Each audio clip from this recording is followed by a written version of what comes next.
Hello, and welcome to today's Trainer Education webinar, Members for Life, Innovative Strategies for Better Retention, hosted by HRDQ and presented by Bruce Matza. Today's webinar will last approximately an hour. Before we begin, note that there is a question, or maybe for you it's called a chat box, and it's usually located at the top right-hand corner of your screen. During the webinar, you can use this to submit any questions that you have.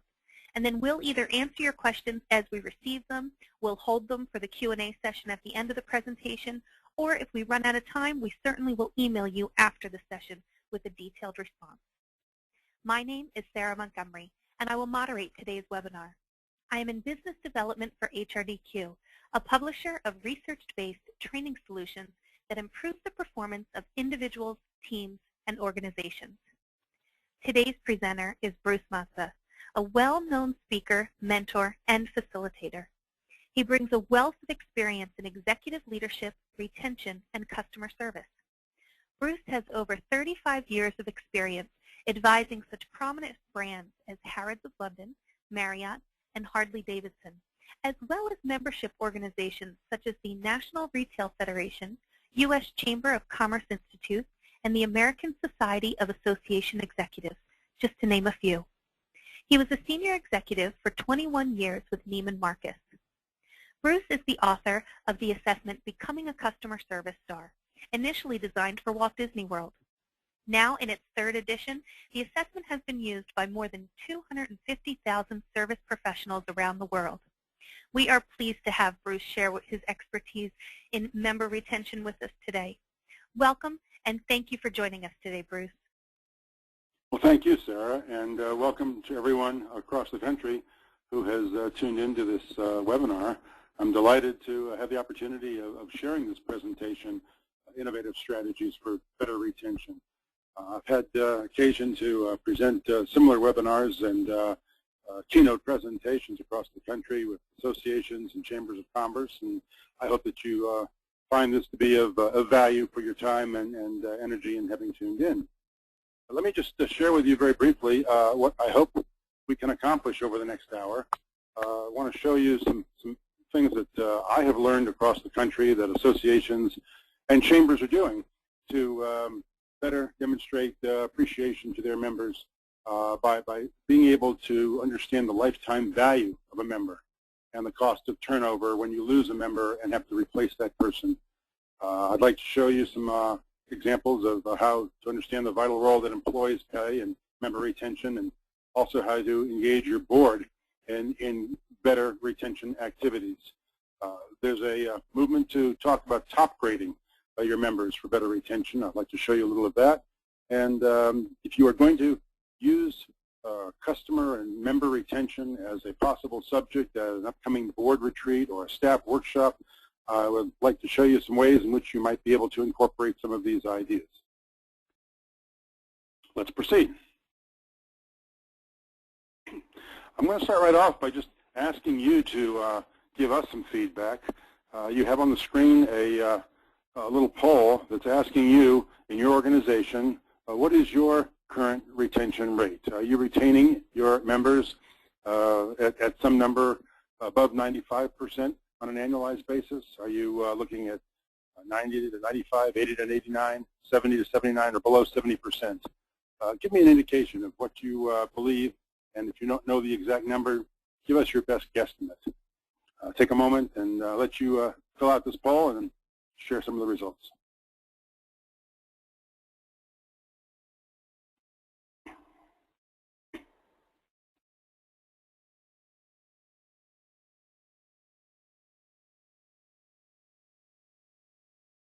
Looks like about 75 to almost 80% have responded, and it's looking like somewhere in the 80 to 89% is the lead response, with about 35% of you indicating that your retention rate is somewhere in the 80s, 21% indicating that your retention rate is somewhere in the 70s, about 21% below 70, and there's about 19% in the 90 to 95 range, and about 5% of you who are above 95%. Now this number changes a little bit between associations and chambers, but an association that is focused on a very specific industry segment should be running somewhere in the mid to high 80s if you want to be in the norm. If you are above that 90 percentile, you are clearly doing above average in the association world in retaining your members. The Chamber of Commerce world is a little bit lower. If you are able to get up into the low to mid 80s, that's probably a very acceptable area for chambers. Chambers have a little bit more churning of members. They are working with a more general rather than a specific segment of the business population. And so a low 80 number is probably very much in the norm. Again, if you're a chamber and you are anywhere up into that 90 percentile rate, you're doing some exceptional work in member retention as well. Good. Let's move on.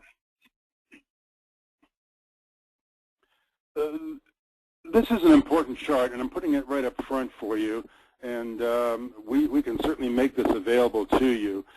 I've already filled it in with the information that was developed at a board retreat of an association just recently. But one of the things that I encourage you to do is to get your board or your staff or a combination of board and senior staff in a retreat experience to calculate what is the cost of losing one good member. If that member is involved not only in paying their dues, but also they contribute products to your fundraisers and your auctions. Maybe they're contributing some in-kind donations of services, or perhaps they're part of your leadership team. That member is of some value beyond just simply their membership. And I ask people to break up in small groups of 3 or 4 people per group and just simply take this chart and calculate a number that they believe represents what is that member's annual contribution for membership fees, products, services, leadership, donations, and what all. And then I ask them to figure out the cost, if we lost that member, of marketing for a new member. And the easiest calculation is to take your annual marketing budget. In this instance, the marketing budget for this small association was about $50,000. That was one person on staff plus some marketing dollars for mailings and what have you, and divided it by the number of new members that they generated last year. So in the parentheses, you see that this particular association spent $50,000 in marketing that generated 50 new members. Divide 50 into the 50,000, and it works out to be $1,000 for marketing each new member. And then the third category is to simply calculate how long, if we recruit a new member, will it take for us to get that member to participate at the level of the member that we lost. And in this instance, the group decided that 4 years was about the time frame that that member would get back up to the leadership and products and service donations of the member lost. Add the lost revenue from the departing member, add the marketing cost, multiply it by the number of years, and you come up with the cost of member turnover. And I have that little calculation. It's item A plus item B times item C gives you that total. And that total becomes important because you want to use that total when you are talking about member turnover going forward from the time that you have your board or staff calculate this number. I always ask organizations to create a little poster that simply identifies the cost of losing one member. Is not, in this instance, $9,000. Yours may be $3,000 or $5,000 or $20,000. It's not important what the number is. It's important how you use it. Because what you are going to do is you are going to use member turnover as a financial issue and not a census count. So very often you report to your board on a monthly basis, we lost 5 members last month, or we lost 50 members last year. And it doesn't sound like an impacted issue that anybody is going to get terribly concerned about, especially if you recruited 5 or 6 new members. But the key of getting your staff and your board to really engage in thinking about how they can participate in helping slow down member turnover is to get them to recognize that if they calculated $9,000 was the cost of member turnover and we lost 5 people last month, we really lost 5 times 9, $30,000 or $45,000 in member life. And when you start talking in terms of the value of losing members, and I had an association that had a turnover of about 100 members last year, and they calculated at $9,000, and they multiplied it times 100 members, suddenly they're talking about $90,000 in lost members. That's a substantial number. You get agreement on the cost. You end up use that cost of losing one member to all levels of the organization, and you engage your members to call resigning members and to get involved.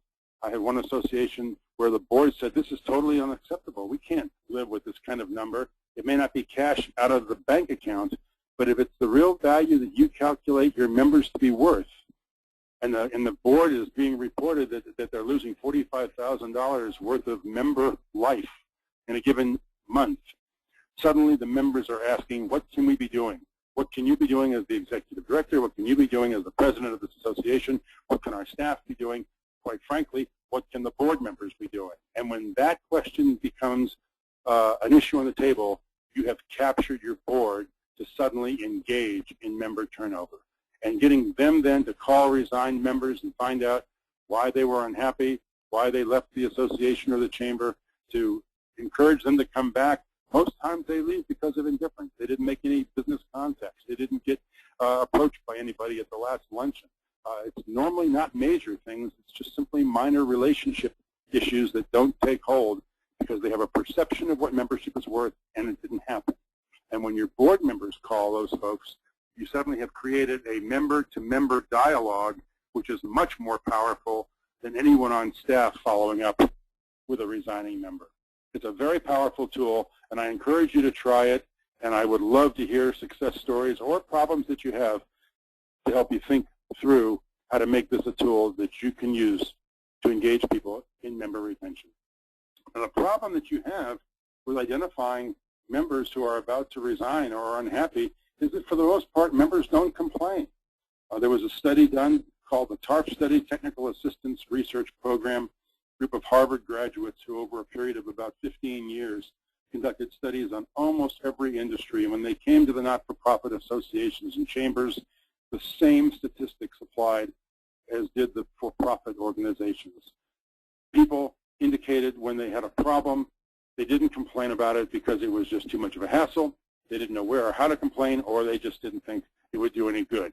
Think about the last time that you had a problem in a restaurant, a hotel, an airline. We could spend it all day on the airlines. And did you complain or did you not? Most of the time, we don't complain. Less than about 25% of us will seek out someone of authority to go on record that we're unhappy about a product or a service. And so because your members don't share with you on a regular basis when they're unhappy, what happens is that we end up losing them and never really having the opportunity of getting our hands around those situations and those problems. We found a group of members who did not complain but chose not to renew their membership. And we asked them, you didn't complain. You know, would you go back and renew your membership? Would you stay in touch with that organization? And 36% of them said no, they would go back. And the rest of them said, no, I've had it, I'm out of here. We found another group that complained and did not get satisfaction. They found somebody on staff, and they mentioned their problem to, and that staff person either didn't follow up or didn't follow up to a satisfactory level. But the fact that the member had the opportunity to complain and did not get satisfaction, 46% said they would still remain engaged with the organization. Now, that's a 10% improvement for the first category, and the only difference was that that member had the opportunity to go on record that they were unhappy about something. Nothing was satisfied. They didn't get satisfaction or the response they wanted, but they improved their retention rate by 10% just by having the opportunity of going on record that they were frustrated. Now, think about this, because many of you have little comment cards that you use at meetings for people to fill out. But think of the power of not leaving the comment card on the table, but rather handing it to people as they are leaving the function and saying, we are very interested in your feedback. If you didn't have a good experience, please let us know. And taking those comment cards that come back and having an individual follow-up. So what you are doing is not only giving people the opportunity of complaining, which improves the retention from 36 to 46%, but if you do reach out and you do satisfy them, and you do manage to resolve their problem, the complaint with a satisfactory result jumps to 77%. And the difference between retaining 36% of your unhappy members or 77% of your unhappy members is very often the difference in either growing your membership or having it remain static.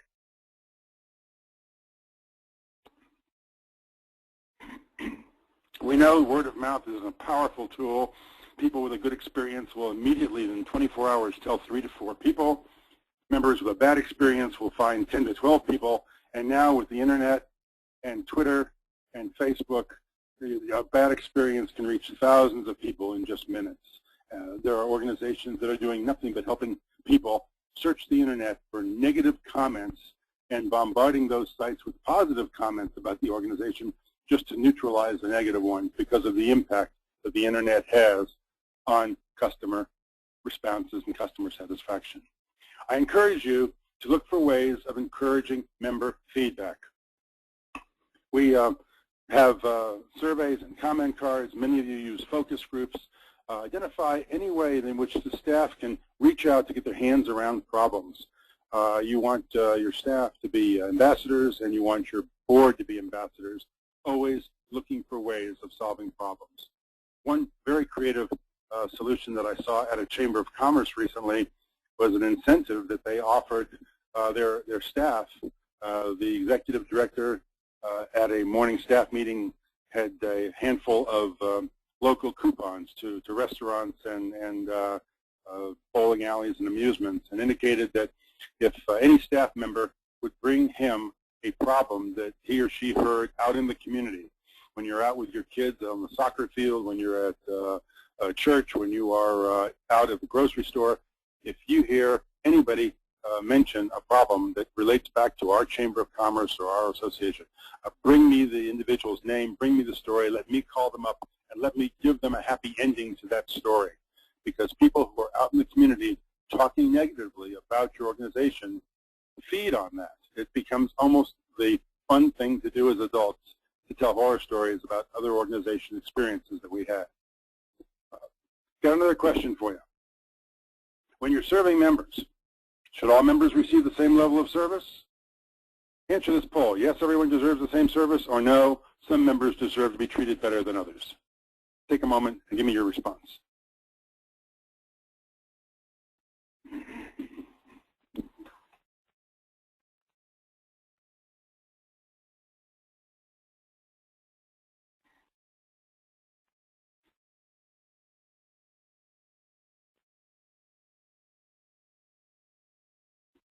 Well, over 80% of you have responded, and the results look like about 83% saying yes, everyone deserves the same service, and about 17% of you indicate no, some members deserve to be treated better than others.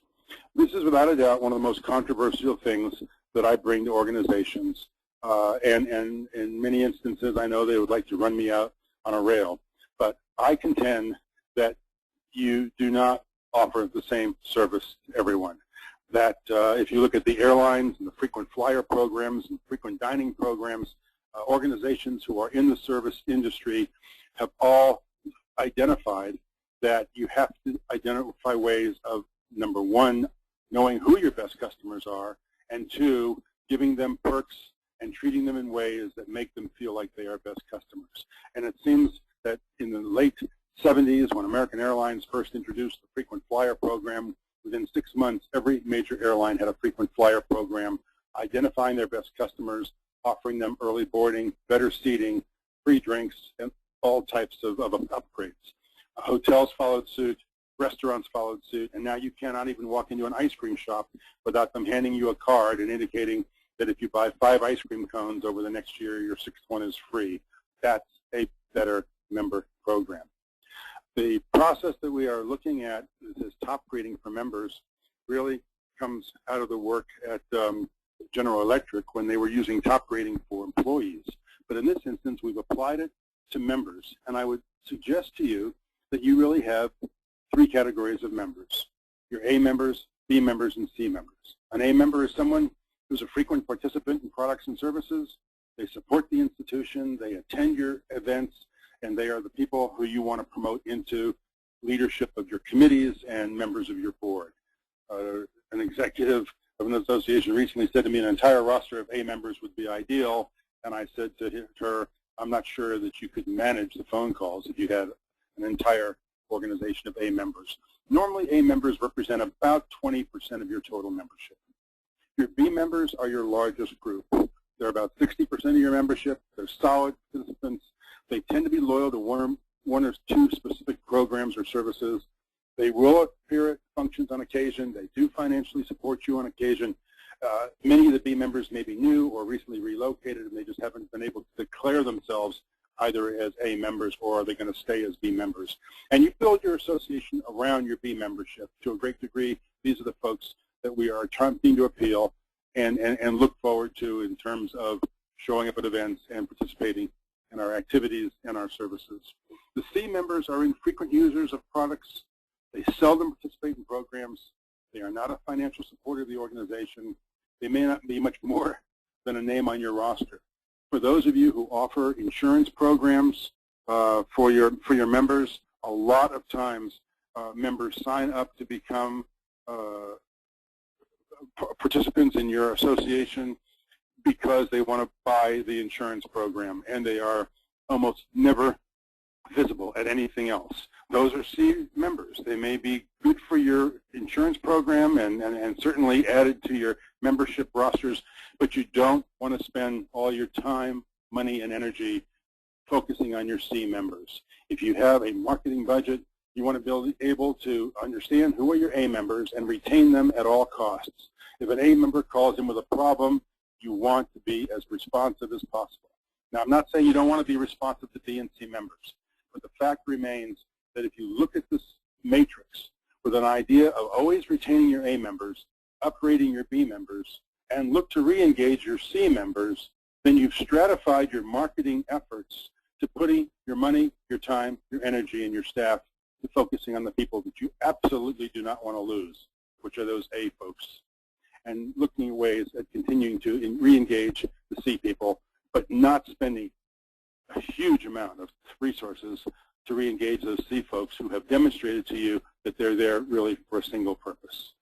Ultimately, recognizing those A members establishes the highest level of service and raises the total level of service that everyone receives.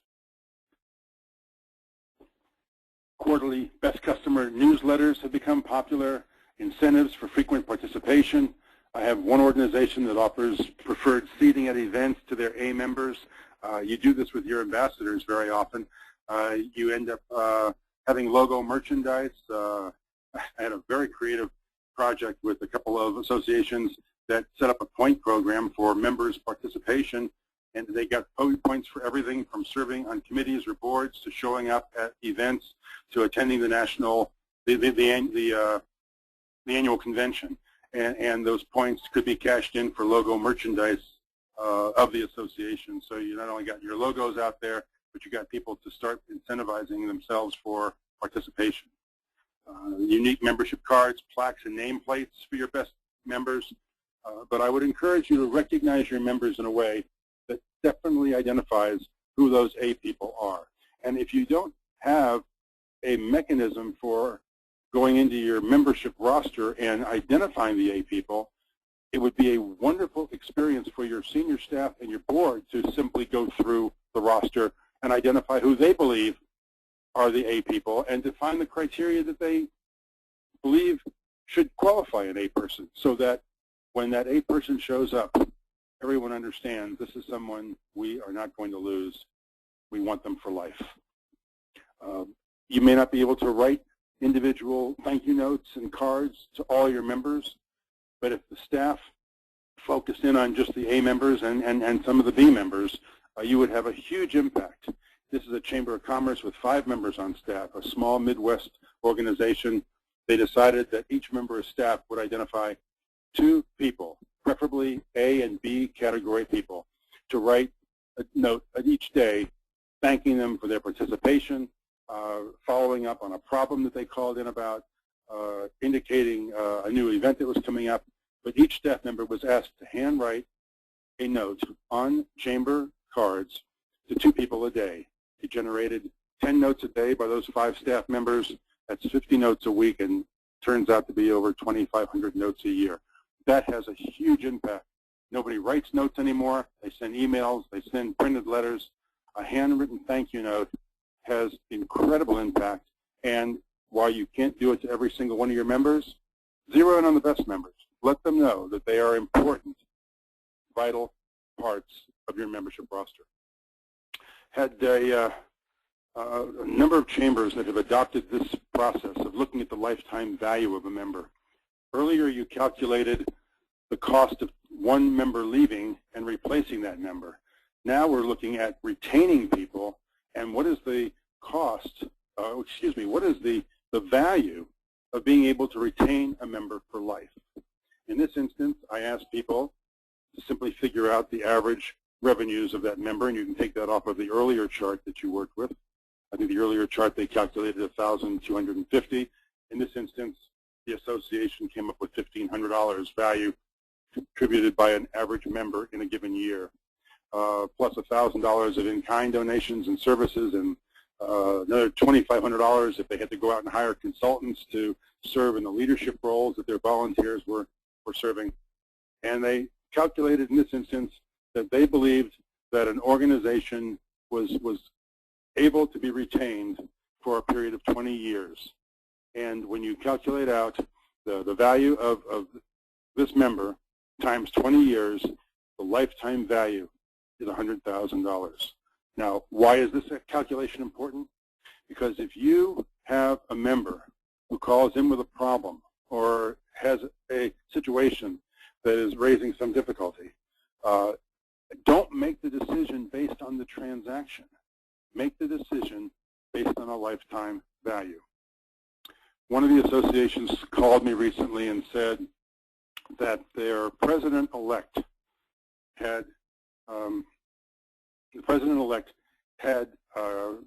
reserved a table at the annual meeting, and it was a table for 10, and they had sent in a check, and about 3 days before the annual meeting, they called and indicated that their corporate officers were coming in, and none of the executives who were planning to attend the association's annual meeting was going to be available, and that they would like a refund of that cost of that table. The association had a rule that cancellations within 5 days were not refundable, and immediately they got into a huge concern over telling their president-elect that the policy did not allow for a refund of that table. When I asked them to calculate what the value of this president-elect and his organization was to the organization over the next 20 years, the value came out to be considerably more than $100,000. And I said, you know, if you have a $100,000 customer who's presenting you a problem that they didn't create, they didn't know that their corporate executives were coming in, how would you resolve this in a way that was acceptable to the association and at the same time met the needs of this member? And they came back with a very creative alternative. They offered the executive the opportunity of taking the cost of that table and simply applying it to other programs and services throughout the year. So the organization got credit for the table they paid for. The association didn't have to cut a check to refund any money. They didn't violate their policy, but they took a very different approach when they thought about this not being an $800 table, but being a $100,000 customer. And the value of getting people thinking in terms of how does the receptionist even answer the phone or get back to people when she puts them on hold if they are a $100,000 customer that might be different than just the average person calling in wanting to speak to someone on staff. Think about it. It's a very, very powerful leadership tool. Got another poll for you. How many years can you expect to retain the average participating B member in your organization? 1 to 3 years, 3 to 5 years, 5 to 10, 10 to 20? Or do you think that over 20 years is a legitimate number?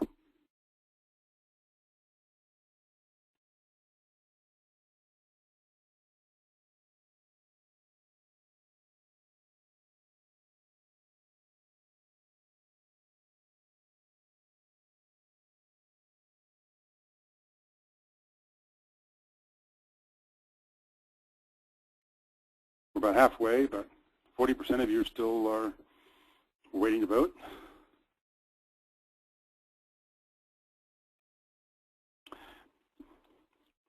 If we were all in a room together rather than on a one-way webinar, this would be a great question to discuss and have you share some of your thoughts and ideas. It looks like about 40% of you are indicating 5 to 10 years is the appropriate retention expectation of a member. About 36% are saying 3 to 5 years. I have 7% of you in the 10 to 20 year category and 5% of you indicating over 20 years. I'm sorry that we're not able to have a face-to-face conversation. I think that you would have some interesting points to make on your indications. So 5 to 10 years seems to be the plurality here. Good. Let's go on. When you are working with member retention with your board and staff, I would encourage you to focus on member retention as a subject that everybody can relate to, regardless of their role on the board or their role on the staff. Everyone affects member retention. Determining the cost of member turnover, with that earlier chart that we showed, allow that to be posted everywhere so that people really think in terms of the impact of losing a member. Think about what the criteria might be for identifying your A members, B members, and C members, and then think of ways that you can retain A's, upgrade the B's, and simply re-engage the C members. Use this lifetime value of a member calculation to get people to think about how we best make decisions that keep people around for the maximum number of years possible, and find ways that the board and staff can continue to apply these member retention tools into their daily activities.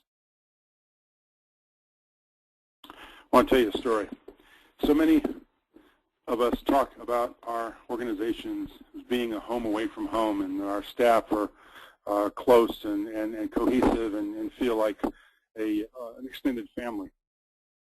Years ago, I had an organization. It was not a chamber or an association organization. It was a dog kennel over in West Michigan that became very infatuated by the idea of having a customer retention program.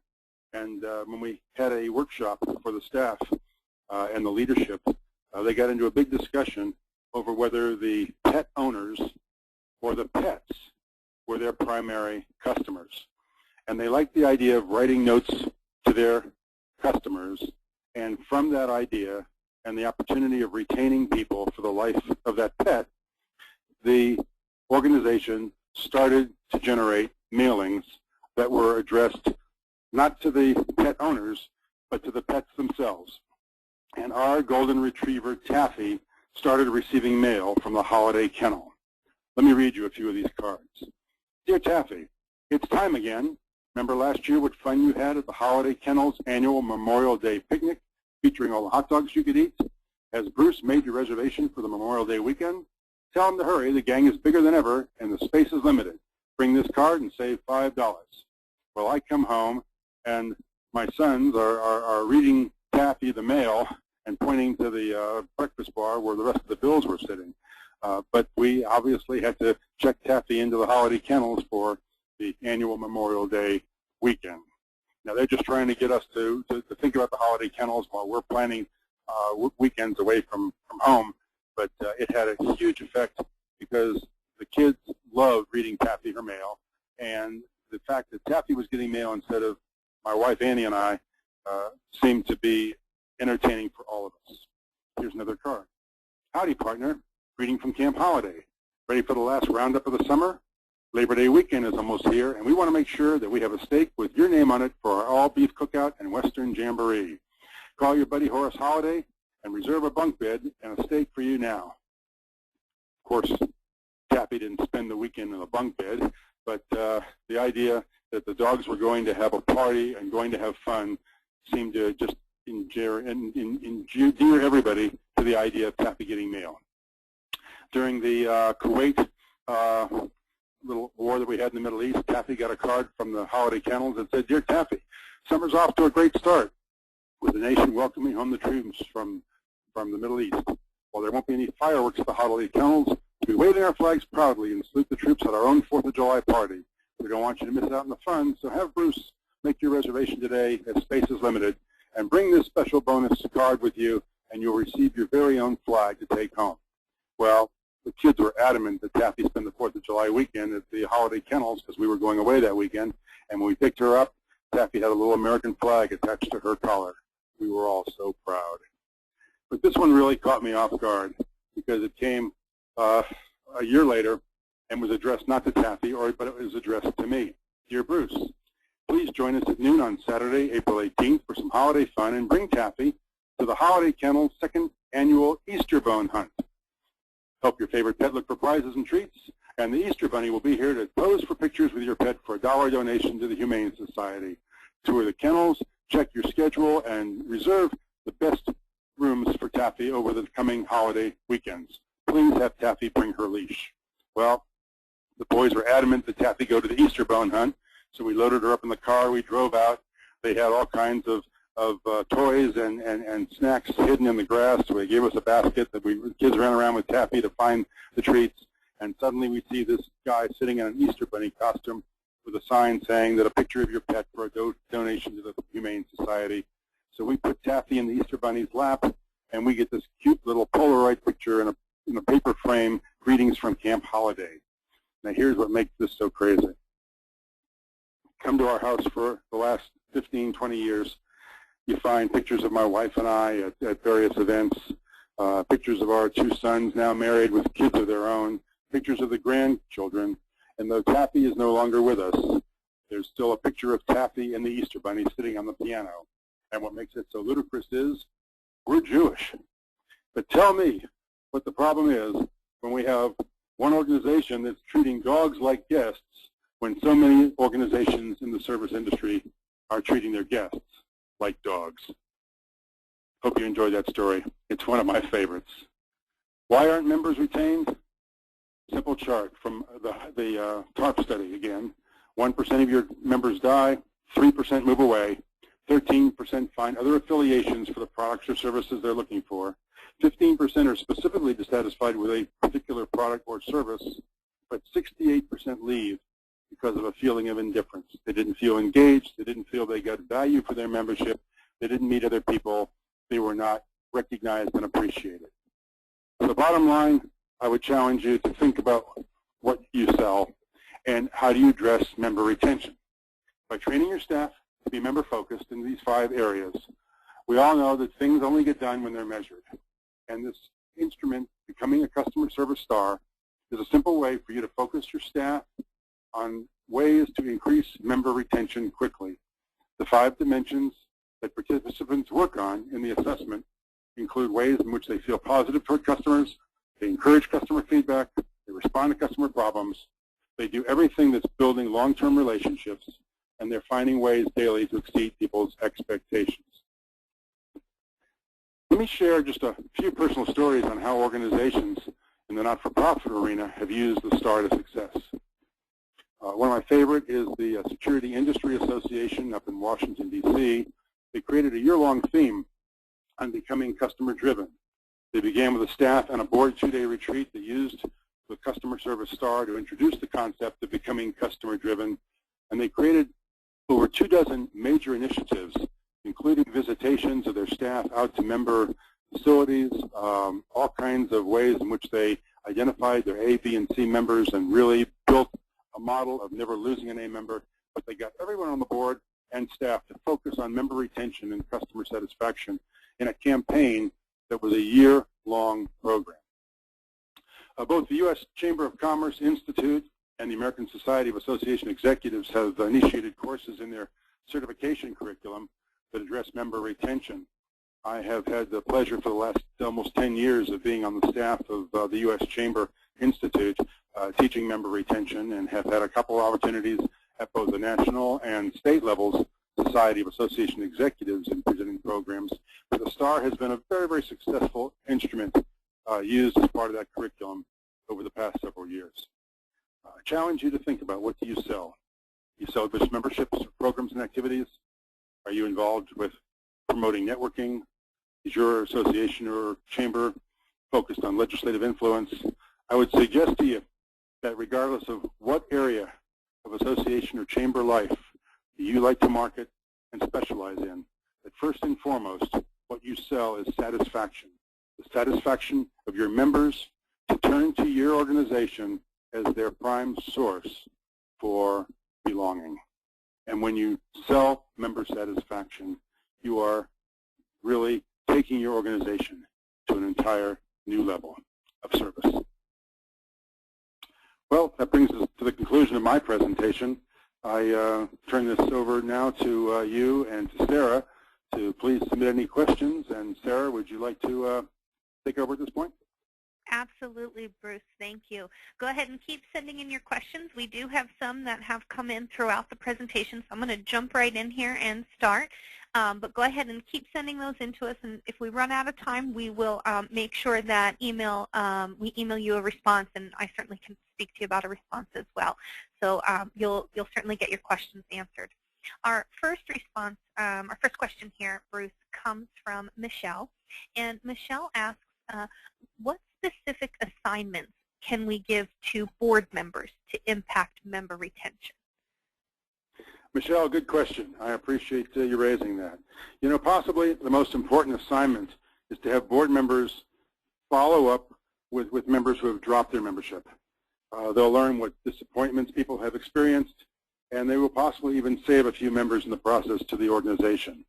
I think that when the board members recognize the importance of member retention, they become more visible at functions, wearing their board member name tag, going up and greeting people they don't know, sitting with people at functions they don't know.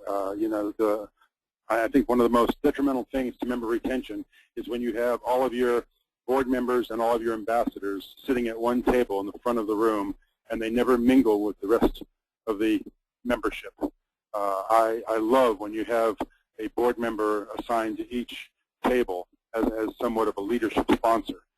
But all of those opportunities to engage your board in interacting with members, and especially those members who have expressed some disappointment, have great value.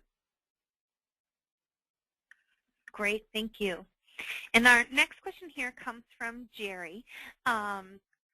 Jerry asks, how do we assure that an employee doesn't abuse, you know, some of the authority that they may have given them, you know, and give away the ship when they're taking care of members? How do they find that balance of what's acceptable for the organization, but then also will satisfy that member? Probably about 20 years ago, Jerry, the word empowerment found its way into organization life. And many of us thought that empowerment was an opportunity to give the front line the authority that we had really reserved up until that time for middle management, to engage in solving customer problems and to engage in making decisions without escalating those situations to higher levels of the organization. But with empowerment comes parameters, and empowerment without parameters is chaos. So if you are implementing a program that empowers frontline people to engage in decision-making with regard to member problems, they also need to know parameters. Marriott had one of the great examples of empowerment programs back in the 90s when they went through their organization and they literally identified what they would have people do at every level of the organization. So that front desk clerk was given the authority of being able to credit people's bills of up to 10% to try to satisfy a concern. If they couldn't resolve it with a 10% adjustment, they had to refer it to the on-duty manager. That individual had an authority to credit up to 25% of a particular item on a bill. If they couldn't handle it, it got referred. Now the key is to not keep referring people up the line, but to solve the problem. But if people at every level have something they can offer the customer in the way of a resolution, and they know what parameters they are given, then you have a problem-solving organization that's focusing on member retention. Thanks for that question. Thank you. Our next question here is from Anika, and I'm going to summarize a little bit here. It appears as though they are with a fraternal organization, and the question is around how can the national organization impact and become impacted with member retention when so much is set at the local chapter level. So members are, really involved in the local chapter. They're not really involved too much at the national level. But what can people at the national organizational level, what can they do to impact those chapters, which then impacts those members? I'm guessing a little bit about the structure of the organization that poses this question. Because it's going to be a bit different for every organization. But if you look at, let's just take the chamber structure where you have the U.S. Chamber of Commerce out of Washington, D.C. that is generating programs and activities, but members are impacted at the local and the state level chambers. I would still encourage you to find those tools and those ways that at the national level you can provide down to the local chapters member retention opportunities. Find ways of repackaging any one of the ideas that you find helpful out of this presentation and see if there's a way that you can supply it to those local chapters. If you can't directly impact customers at the national level because you don't have that direct relationship, then what you hopefully can do is be a resource to those local organizations so that they can better get their hands around member retention and deal with member turnover in a more comprehensive manner. The key with member turnover is that it tends to be an area that we ignore. We only deal with it when it becomes a dollar issue. And so we might indicate that there's a problem, that we saw a drop in membership last year, but nobody's terribly concerned if we throw out a number or a census number. If we tell them that we had a 20% drop in our dues revenues, that suddenly becomes something that everybody focuses in on. So I think that helping organizations understand at the local level the importance of looking at member retention from a dollar value rather than a census value could be a great starting point. If the individual, was it Anita that sent that question in, I would like to have a more specific dialogue. I would encourage you to connect with Sarah at the conclusion of this session. Sarah will tell you how you can do that, and then perhaps we can explore that in a little bit more depth. Great. Thank you very much, Bruce. Thank you. And our last two questions here, it looks like we have a good amount of our population on the line today are working in higher education realm. So they're primarily on college retention teams. So they're looking to, continue to keep students, at their college, at their university. And we have a couple of general questions here, asking if you have any experience around the university segment, if there's ways in which the Becoming a Customer Service Star has been used in those areas. If you can give us any kind of suggestions on how to reach out to those students, in relation strictly to a college retention team. That's a great audience, and I appreciate those of you who are involved with higher education for tuning in today. I had the very good experience of being involved with Michigan State University in Lansing, Michigan, over a period of probably 7 or 8 years. At different times, I was working with the Housing and Food Service Group.